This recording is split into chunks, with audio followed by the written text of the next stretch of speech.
dos lecturas. El hecho urgente a nace Dios a lo que también se mundo. Lectura de la carta de Santiago.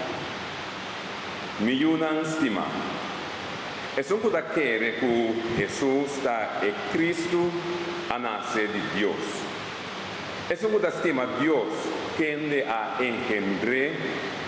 La estima también es un que le ha nacido de Dios. Para mí de aquí no está que nos estima Dios su yunan.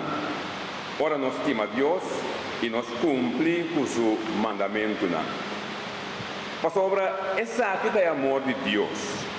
Guarda seu mandamento. E seu mandamento não está pisar para nós, para sobre tudo isso não. Que a nação de Deus está vence o mundo. E essa aqui é a vitória que está vence o mundo. Nós fé.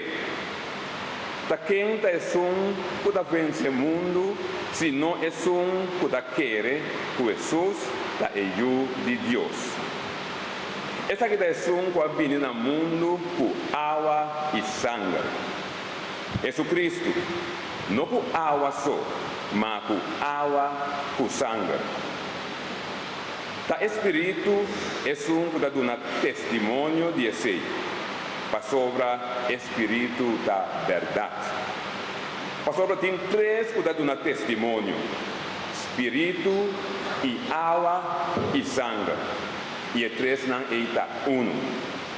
Se nós aceitar este testemunho de gente, o testemunho de Deus está mais grande. Mas sobre o testemunho de Deus está essa aqui. Deus ha dado testemunho tocante suyo.